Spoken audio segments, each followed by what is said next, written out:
All right, I think we're back. Yeah, we had a cutout, guys. Sorry about that. Not so much how much you guys missed. Robert, what slide were we on? Or can someone tell me what slide we were on? Well, it wasn't that much. So we're back. So one of the other things we did on our farm was we also did a lot of research, and this was, to me, because this was as we were getting our farm larger, we were back at root crops. So let me see, I think that was just a slide before. We just talked, so we talked about root crops, we talked about the our winter storage too, we talked about education, so we really loved our education from our customers to other growers in the community. That was important for us. And it was also important for us to do on-farm research and trials. And so here you can see this was 1/3 of an acre of spinach, and what we did is 8 different varieties over that section. And so we were trialing everything from disease to yield to winter hardiness, and then a lot of this spinach would go wholesale to rather some of our larger buyers.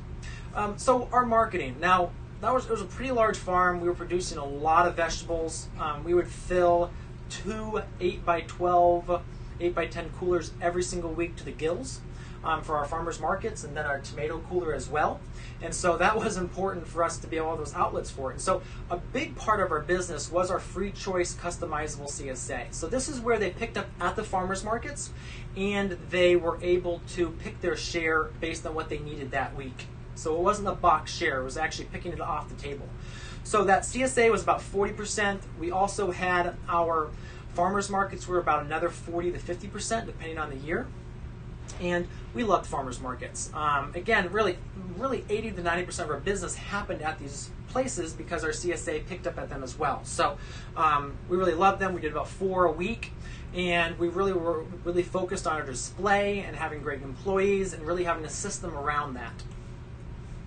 So we also did winter farmers markets. And again, as we were saying, we were selling 52 weeks out of the year to keep that cash flow coming in constantly. We also did some wholesale and restaurant accounts, and as our farms got bigger, it also picked up more wholesale, and especially when we went certified organic in 2014, that made a big difference in our sales outlets because it really allowed us to command a premium at the wholesale level. Now, our income was reportable, was right around $475, and I always tell people it was around $500 because it really was, but that's what went on the tax form. And you know, there was that farmers market component, the wholesale component, and the CSA. Now, again, this was the size of business we wanted, and this is the size of business that worked for us. Now, we have friends. I was just talking to a friend just last week. We were at his farm. He's doing $250,000 on a little bit over an acre. So this was large-scale production and a lower price point on a lot of our prices because we're doing that wholesale and that CSA, which is a lower price point. I know it's tractor farming, so it wasn't quite as intensive as some of these small 1-acre farms. And again, we work with some of those, and because they're able to turn a lot quicker and a lot less space, a lot less cover crops and that sort of thing, the overall price per acre, gross per acre, is much higher. One of the things we did do is we had about a 21% gross profit ratio. So to us, that meant gross profit was what I took home and what the business had to play with at the end of the year. So this was after all our liabilities were fulfilled. This was after all the tractor payments and stuff were done. We had about, on that size farm, we had about $100K that I could do, whether it was paying me or putting back into the business or using for continued education or anything like that, and for bonuses and that sort of thing for the crew. So one of the big things that happened in 2011, so this is as our farm was really starting to scale and really starting to make headway, was we opened up a brand new field, actually a couple brand new fields in the valley where we were. Now we were on 6 different properties by the time we were in 2015 between the different areas, and we had opened up this massive piece and just started growing on it. And in 2011, we had Hurricane Irene hit, and what it did is it dropped a foot of rain in Vermont and in where we were. And the day before, I knew it was going to be a lot of rain, so I called our excavator and said, hey, I've got this field that's getting a little water into our other field that we're actually growing in. Could you come in and put a little bit of a levee in?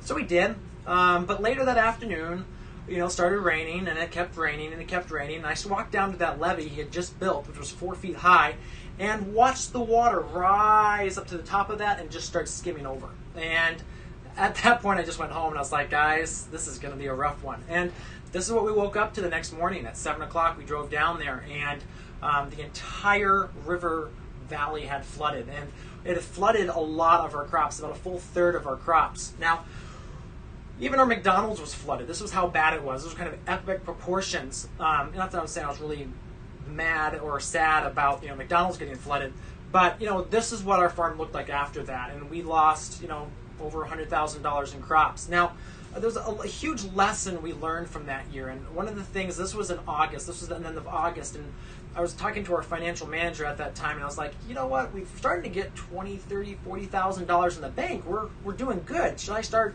I've got some equipment to buy. This advice she came back with was, Michael, you've got a lot in the field still. We still have some large expenses later on in the year. Let's hold off for another couple months, get all that crop harvested, and that will be a better place to decide if we want to start spending that. Well, thankfully that's what we did, because again, we had that large cash reserve, which allowed us to keep on some of our core employees during that time. We had to do significant scale back of the business. We had to let go of some of our lower employees. We actually had to take a loan from one of my siblings, and it was actually money I just paid him for working for us, because he'd been working for us for a couple of years. But thankfully we were able to weather that, and thankfully able to get through that, and with an attitude of, hey, we're still in this, and we're going to still kick tomorrow. So one of the other things about that time and I had started doing was, this was after we'd been farming about 9 to 10 years, and I was starting to be interested in getting some further education. Now, one of those opportunities I was looking into was interning at Polyface Farm in Virginia, and so that was 2011. 2012, I actually took the plunge and went and did that, and that was something a lot of people told me I was crazy to do, but I had spent a lot of time thinking about how we were going to do that and working on that. And so how we structured our farm was, we were able to structure key people around me, and I still maintain that farmer aspect, but we were able to add key people which did all the day-to-day management. So not that I would recommend going and leaving your farm for 4 months. It was stupid, and we lost money that year. But it was an incredible experience, and a lot of good came out of that. It was kind of the started my journey a little bit away from farming full time. One of the keys we did not do was keep one boss, because I was 300 or 400 miles away in Virginia, and I couldn't just pick up the phone whenever they wanted me to talk to them about something. So we did lose some key people through that. It just wasn't a great, there would need to be one boss in place, and that didn't happen. So in 2013 I came back, and was super excited for the season, and 2013 was really one of our best years. Really, the income was great.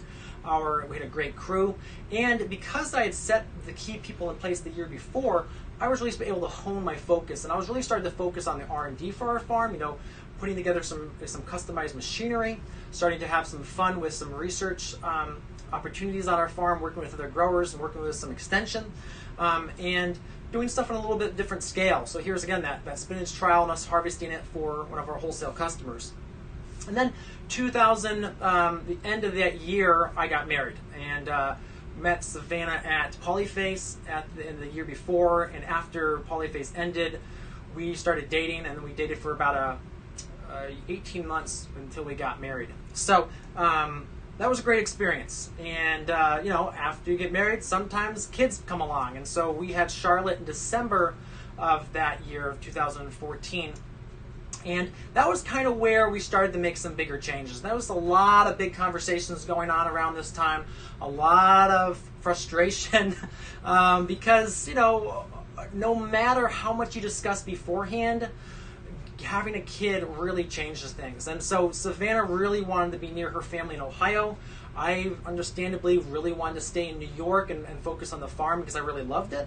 But we had to figure out something. So one of the big things that came out of that was, why don't we take a year or two and kind of just see what's next? And there was a couple reasons for that. Obviously, Savannah wanted to be with her family near her in-laws in Ohio. Ohio's not a bad place to live. It doesn't have the beauty of Vermont and New York where I was used to, but again, it's not a bad place.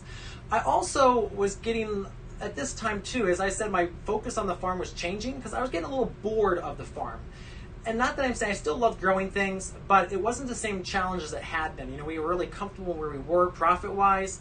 We had a great team doing the work around the farm. And so I loved the R&D. I loved the strategy. I loved figuring out. I was also doing a little bit of consulting and a lot of speaking at this time too. And I really enjoyed that. So I was like, it wouldn't be a bad thing to take a step back.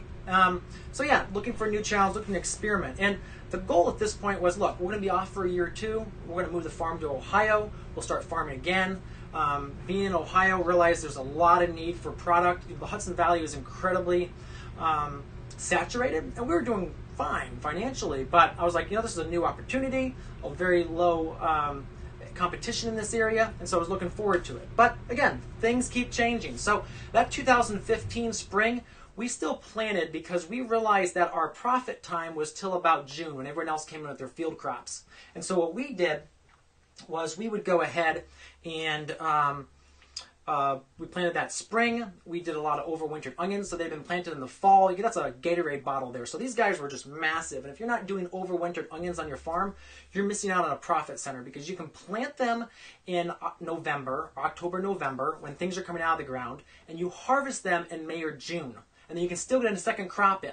And the yield is quite large, and you don't have the diseases of regular onion production. So anyway, that's something we actually are working on, doing some documentation and lessons around.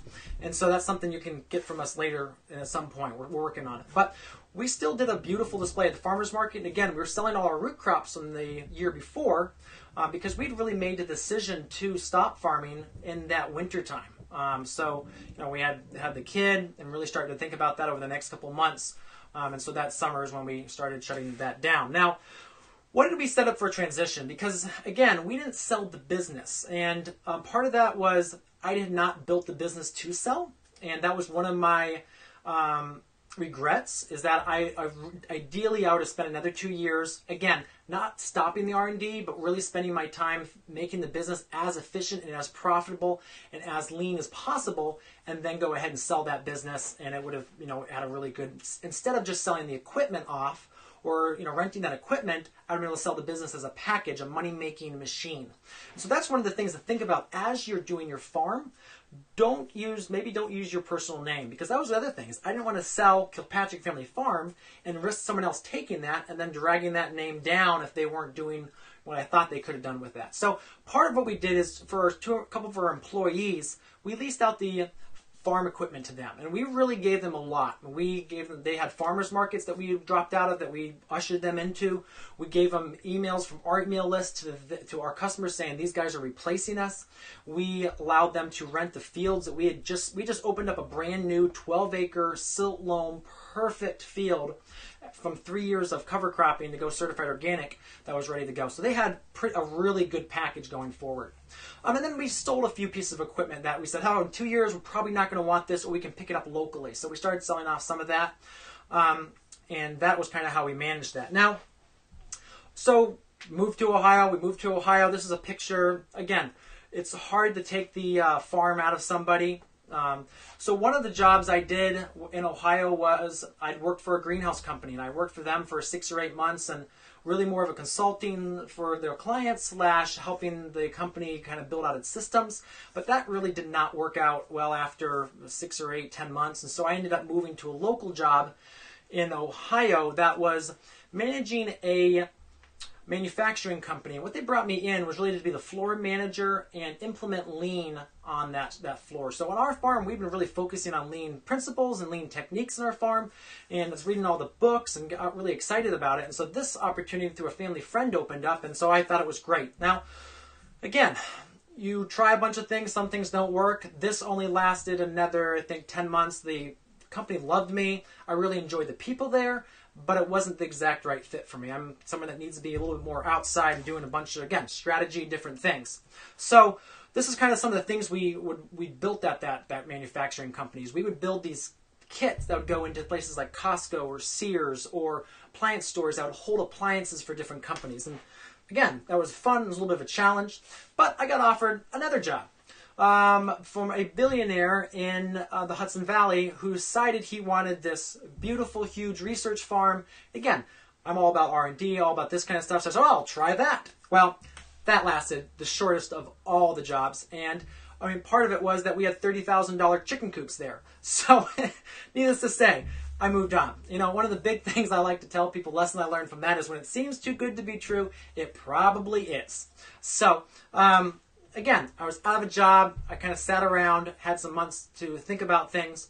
And at this time, too, we had another project that was brewing, too. So one of the things I've been incredibly passionate about in upstate New York was this piece of property in Saratoga called the Pitney Farm. And it was the last farm in Saratoga, which is a booming college town, about 50,000 people in there. It's gone through phenomenal growth in the last 15 years or so, really high end. And there was 166 acres still available there. And I was always amazed as I drove by that it hadn't gone for houses yet, because it sold for a lot of money. It sold for, when it sold, they sold it to us. They sold to us for $1.75 million. And this was a nonprofit that I was a part of and helped start. So we were able to purchase that through the city actually ponied up some money through their conservation project that they had worked on. And so now I'm still on the board and actually fly out tomorrow to be on a couple of board meetings for this week for this property. But again, I've been involved in this for the last couple of years, and actually before we left New York, but after we made a decision to leave, we finally got the approval that we could purchase this. So it was pretty tough, because I had for years envisioned me actually being on this and farming it. And not saying that it won't happen at some point, but it's kind of a little bit of a death of a vision, a second vision there too. But again, we've had an incredible group there. My mentors, Paul and Sandy Arnold, have been really instrumental in pushing that as well, being the boots on the ground. We ended up putting up a 42 by 196 high tunnel and doing, you know, fundraising events there. So this is one of the feature events we had last year, which was called Feast in the Field. So again, this has been part of my outreach and kind of what I've been focused on, and very satisfying, super excited about what's going to happen there. This is some drawings that we've done of what could be on the property. And so I kind of want to cycle back to here too, because again, I've talked a little bit about kind of my journey, but why didn't I go back into farming? You know, what kind of stopped me? And so what happened is the guys that took over our farm didn't make it work. And that was tough for me, and I was starting to think about that. And at the same time, I was working with other farms and seeing what success and failure looked like. Because as we were farming in upstate, there had been farms that failed around us. And so we didn't really think about it, and we just kind of did our thing. But now that I wasn't actively farming and had a little bit more time for retrospection, I started really dialing in, started, you know, looking at those farms and put them under a microscope and seeing what worked and what didn't, because a lot of those farms had beautiful product. You know, beautiful, they always brought great product to market, and it just, you know, trying to figure out what actually went wrong there. So we just kept digging in this and did some detective work around it. And then at this time too, watching the industry and spending more time on Facebook, you know, after you're done farming, you have infinitely more time, even though I'm super busy now too. But starting to see the needs of people and what they were struggling with. And you know, one of the things I like to talk about, and I don't actually like talking about this because this is kind of a reflection on myself, is the guys that took over our farm, they'd worked for us. They had, again, perfect soils, beautiful fields, you know, silt ground with plenty of irrigation, an amazing crew. You know, when we left the area, we you know, tried to find new jobs for our crew. So part of those people worked with the new people that took over. Again, they were very well trained. You know, Sue had been working for us for 8 to 10 years by then, and was master at transplant production. All I had to do was give her the stack at the beginning of the year. This is what needed to produce, and they would show up at the end of the hardening off house for us to take out and transplant. So we had a really beautiful team that we built up from even the farmers markets. They had great equipment too, a lot of customized equipment, really being able to take A to Z vegetable production in the field. They also had some perennial crops, which we helped them put in place, that we actually said, hey, you want to harvest those? They're here for the taking. Go ahead and go for it.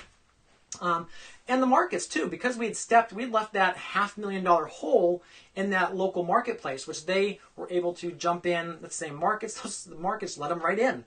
So they were able to take that. And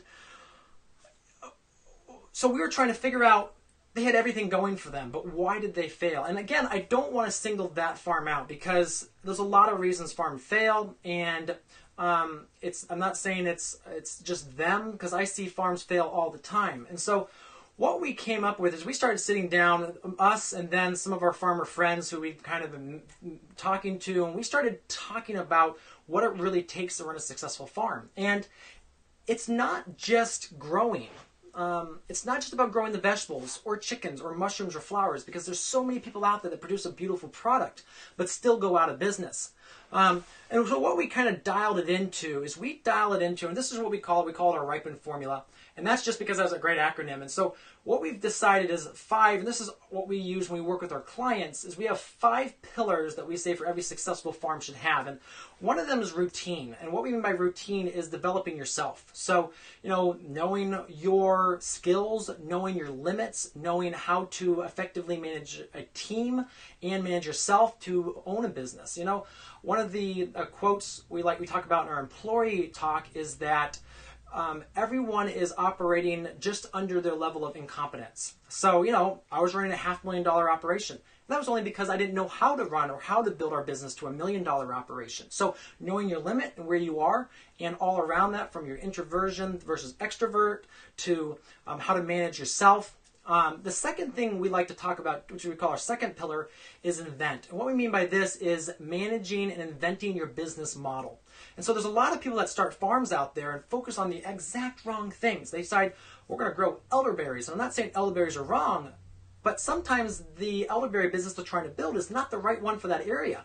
Or they're saying, I'm going to grow lettuce year-round outside in Florida, where it just doesn't work. And so, knowing what your business model should look like, and knowing what markets you should be in, and knowing how to build that business plan and how that business is structured is the second thing we like to talk, second pillar to our thing. Now, what I haven't talked about so far is actually growing the crop or managing the crop. And so that is actually our third pillar, because we don't really think you should focus on that until after you get that routine and that invent or know your business model. And so what we do here is, the production mastery is actually learning how to grow the crop, but then learning how to grow it quickly and knowing what success looks like in growing that crop.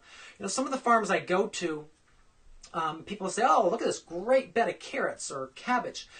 And I have to say, oh, that's nice, but here's what success can look like.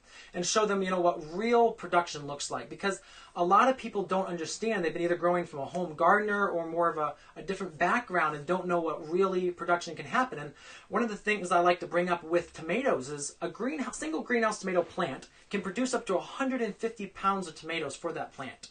The national average for tomato plant is probably between 5 and 10 pounds. And the reason for that is there are so many levels you can take growing tomatoes to, just tweaking individual environmentals, to finding the right rootstock, to finding the right fertility and the heat and that sort of thing, is how you end up building that and understanding how that production mastery goes. And so that's the third pillar we like to talk about. And that's usually what everyone just talks about in their and when they're talking about farming.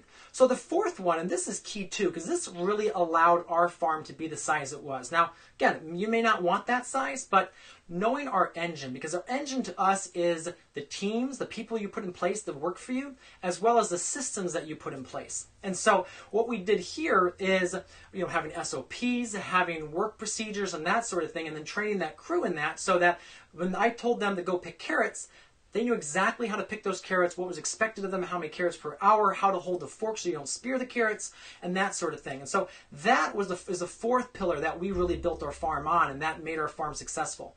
But the fifth pillar too is incredibly important, and that is marketing. And so my mentor Paul Arnold told me from Pleasant Valley Farm, he said, you first need to know marketing, then business, and then farming. And we really found that to be true. And when we were building our farm, is that we really first had to sell the product, because it's not worth growing expensive compost. A lot of people end up growing beautiful vegetables and either then picking it and trying to get rid of it or just letting it rot in the fields. And I've definitely done that myself, either through not planning or not actually doing the marketing I should have. But we did our marketing well enough that we were able to sell what we needed to make our farm profitable. So that was kind of where we ended up after this, the 2.5 years of not working a farm and saying, I was out of a job thinking of what to do next. And I was like, I could go back farming because that's what I knew. But I also knew that there was incredible need in this industry. And I was looking at this and was like, I could farm and I could reach my customers, or we can go full-time into working for other farmers and helping other farmers. And in addition to understanding this aspect is, we all know there's a crisis in our farming community in the United States and around the world, is that our farmers are aging. There's less and less of us every single year, and the farmers that are there are frequently not making their full-time income from farming. So we developed our consulting company and our online products based around that, that's why we do what we do, is that we want to increase that. So kind of around this time too, we also had a second kid, Simon, there. He's a bunch of fun. And, Charlotte grew up a little bit. She really loves to work in the garden and in the field with us. We call our little micro farm Charlotte's Garden because, I, of course, till up our backyard, and you can't really you can take the farmer off the farm, but you can't take the farming out of the farmer. And so I think it was 10 days after we purchased our house that I was actually in the backyard tilling it up with the biggest smile on my face. And then we put up a hoop house because, again, you have to have covered production as a farmer. And that just kind of, this is where we do a little bit of R&D. We play around with varieties, but it's just to keep me sane and keep us sharp and playing with different things and trying different things.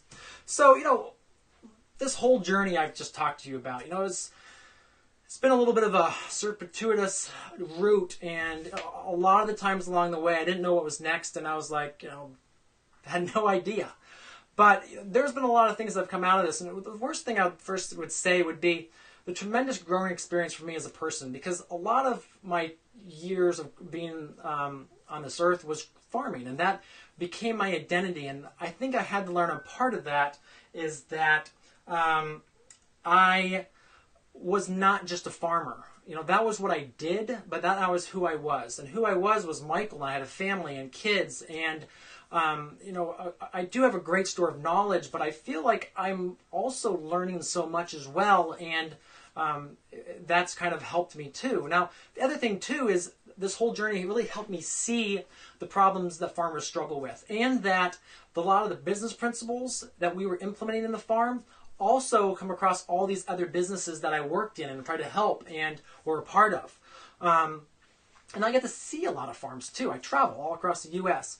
And so this journey allowed me now to focus on supporting the industry and seeking out new and innovative ideas. One of the comments someone commented that was like, oh, well, you don't farm anymore because you make more money consulting. Well, actually, no. When we're starting this business, there's some lean months there. And what really got us through was having that equipment from the previous farm that allowed us to start selling that and make the money to keep the rent paid and the heat bill paid. And so, that's kind of part of the journey. But two, I've learned so much too in the last 3 years, from whether it be from the businesses or from working with farms all over the country and seeing different scales and operations and how things work. And so, a couple of the things I've done that have been super fun over the last couple of years is work with, one of the big things I've had so much fun is working with Ray Tyler down at Rose Creek Farms. And he does some conferences every year, and I've been really privileged to help him work on those and build those out. And also, we do the dry your greens, and people have driven from 4 or 5 hours away to pick up their new green spinner, and that's always been fun, talking to them about what they're doing and how they're going to build their farm out. So that's been another thing. And then going to farmers onto their farms all across the country and sitting down and playing with numbers and showing them where their profit is and where they're losing money, and then helping them recraft a new vision to make profit in the next year, or better profit in the next year. And that's been super eye-opening for me, because again, some of the stuff I didn't do for my business, but because I've started to now actually think about this a little further, it's helped me say, well, we could think about it that way and actually characterize it that way, and it really made so much sense. And so it's been really helpful. So, other things I get to do is, this is a summer seed trial up in New York. It's the American Vegetable Trials, I think it's called. But this is Jan. He's from Netherlands. He's Dutch. He lives in the U.S. now, but he works for Beho Seeds, and he's a wealth of knowledge around. He can talk to you for 45 minutes on just cabbage. And all the different types and leaf shapes and all that stuff. But just seeing this stuff in the industry and being able to get a better view of it has been fun, but it also has been really helpful for others in the industry in sharing this information. Then other things like working with, this was the Choctaw Indian Nation down in Mississippi. So working with them on their new farm and figuring out how to involve the community and work with the Indian Nation there was a really interesting experience, and quite eye-opening into how that works and how that situation is. So, where do we go from here? So I kind of shared a lot, and I kind of want to give, based on this, what we're looking at forward is, what we're doing, part of what we're doing is developing relationships with a lot of the major players in the industry. So whether it be seed companies or manufacturers or other content creators in the space, talking to them, developing their relationships, seeing how we can collaborate and test some of the things they're coming up with and working on. So that's been a major push of us, and it will continue to be over the next couple of years. Another thing is developing those resources and trainings and systems that support farmers in all stages too. So again, we're a consulting/educational product company, and that's what we're going to continue to do as we continue to learn and share what we've learned with others in the community. Then another thing we're really passionate about is that on-farm learning. And so we're going to be partnering with existing and building new training farms across the country over the next decade or so, and then being able to grow farms, test products, train new farmers, and show you what works and what doesn't work. And then again, do a lot of free stuff. We do a lot of free Facebook videos or at conferences, through webinars and industry seminars and that sort of stuff. So that's kind of where we will do going forward. So again, this is my journey, this is my story, this is kind of where we are and how we got there. And as I said before, I never would have thought this is the journey I would have taken. If you 5 years ago, I was going to farm for the next 40 years of my life. And again, I do plan on going back to that. We do have a plan with our family of looking at some land right now. In the next couple of years, we'd like to buy a piece and start back to doing that because, again, I can't get my hands out of the dirt. So I really enjoy that. But again, we really are passionate about this industry, and we see a path forward for these farms, and we see working with these farms and making them profitable and showing them. It's amazing to see when the light bulb goes off and they say, oh, that's how you make it work. And so that's what we're going to continue to do, and that's why I'm not farming today full time. So, all right, hope you enjoyed this. I feel like I kind of went on a little too long, but hope that was helpful. And again, we will tomorrow be back around 5 or so with answering your questions. Again, we try to do it every night or so this week. We'll be trying to answering your questions live. And if you do want to sign up for our workshop, we got a workshop coming up next week on Monday, a webinar with the Ripen workshop. So it's kind of, we take those 5 things, we unpack them a little further for you and kind of share with you how you can implement them on your farm and how you can make that work for you. So again, click there, you can go and opt into that, and that will remind you about the workshop, and hope to see you there. And again, if you have questions, feel free to drop them here below or drop them in below one of our other live videos, and we'll make sure we start answering those tomorrow night. All right, have a great evening.